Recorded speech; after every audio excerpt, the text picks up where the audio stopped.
For day 2 of Zero Month, we are supposed to talk about our favorite episode.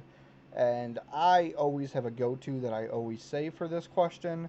And I thought about changing it for this. I thought, like, well, is that really my favorite? There's a lot of really good moments. There's a lot of really good scenes. There's a lot of very good, just individual moments that just, like, make me shine and make me happy and just like I have such fond memories of where like I could say like yes that really meant a lot to me. I look back really fondly on that episode. But looking over it again, no, I'm not going to change it. I am going to keep it as what I've always said, even if it's maybe not my absolute favorite. I think it is the best episode of Yu-Gi-Oh! Zero in the entire series, and that is episode 80. This is the introduction of Aelith, and a whole bunch of really good stuff just happens in this episode. And I tell people that if they know someone that is on the fence about watching the show, if they think it looks too kiddie or too dumb, or they don't like Yuma, all dumbass excuses, that have them just watch this episode out of context and just start with this episode and then see if they want to go and rewatch the whole series because this is a very good self-contained episode. It has ties to things that happen before it and leads into things that will happen after, but its overall story is very contained to itself, very self-contained, very easy to watch without knowing anything about the series, and I think that's really good for showing new people, but also it's good for when you haven't seen the series in a while and you just want to pop in and watch one episode to remember all the good feels that Zero has and all the great moments it has. This is a great episode to just rewatch when you're not rewatching the entire series and you just want to pick out one episode to watch. This one's amazing. I should talk about why it's so good. Obviously, Aelith's a great character, or Alito, possibly, might how you might pronounce it. Again, there'll be a lot of mispronouncing names in this video. You'll have to forgive me. I'm sorry. And he may not be your favorite character, but this introduction here is just a great character introduction to him. At the same time, we get a lot of crazy antics with Yuma, with Rei, Shingetsu, with Katori. All kinds of crazy stuff goes on. There is just amazing comedy in the beginning of this with Aelith falling in love with Katori and trying to get her attention, and Yuma messing it up left and right. And there's some funny scenes with Yuma and Rei Shingetsu that are real great too. Just pure comedy. You don't need to know Yu-Gi-Oh! Real well. You don't need to know the story of the show. You don't need to know the card game. You can just enjoy some really good, solid character comedy that starts this episode off and is real great. But when we do get to the duel, it is a very good back and forth plot duel. I mean, again, the stakes are not super high. There's low stakes, so this is a duel that like Yuma could lose. I mean, I haven't watched in a while, so maybe if he lost, it would have been bad. But I think it was a lower stake duel than some of the other ones. But we really got to see Aelith's deck and Aelith's style, his battling boxers and how they play and stuff. And Yuma's enjoying it and having a good time and just having fun with the duel. It's, at least for what he knows, it's not a life or death duel, so he's just enjoying it and having fun and getting that spirit of camaraderie of knowing your opponent through a duel.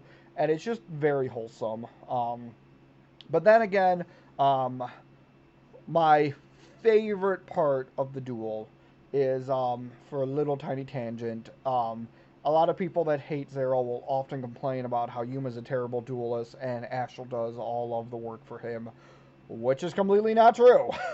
I mean, we all know that. But this is the turning point in that statement. We are just barely over halfway through the whole series, and in this episode, Yuma and Astral have a disagreement about strategy, about what they should do, and Yuma decides to trust his gut and not listen to Astral. And then it's revealed after the duel, if they would have went with Astral's plan, they would have lost. Astral's strategy was inferior to Yuma's in this episode, and we're not even like 3/4 the way through the series yet. So at this point, I mean, you can argue that Yuma is a better duelist than Astral.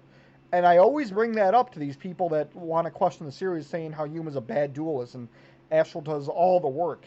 In episode 1, maybe, but we're barely over halfway, and Yuma has surpassed Astral. And this is, it's played off for kind of laughs and it's played off to show some of Yuma's growth and stuff. But I see it as such a major turning point in the series where like it is not just Yuma being a parasite relying on Astral for everything. Here is just such a solid point where we see there is a symbiosis between them. They need each other.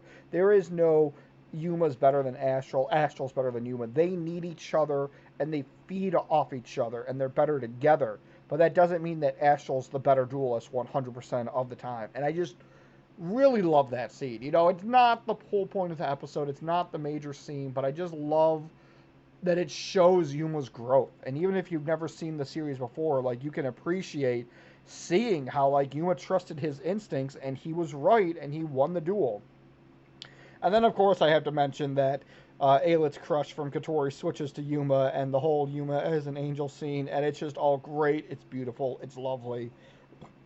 I'll be talking about ships in another video, but it's good stuff. So, yes, episode 80, really good. I think some runner-ups, like 135 has to be a runner-up, and there's some other really good duels that have really good scenes. A lot.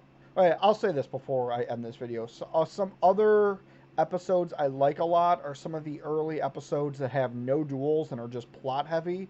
I know episode 19 is like this. Shows a lot of Yuma's mom, which we never see again.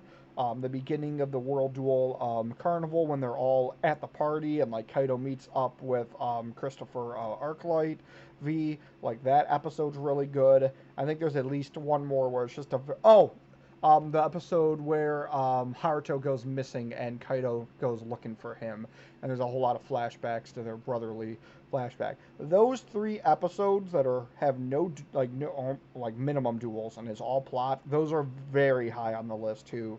I'm not saying like duels are bad for the show, there shouldn't be, but like when they focus entirely on the plot, you know, especially after having so many duels back to back, it is such a nice refresher, and they do it so well. It is not lazy writing. It's not just filler. Like, these 3 episodes I described are just so packed with just goodness and just so focused and just really build the story up and gets it really hyped for some really awesome dueling like episodes. So those are all runner-ups to episode 80. I hope you enjoyed this. Let me know if you agree with my opinion on any of these episodes, or tell me what episodes are your favorites and why.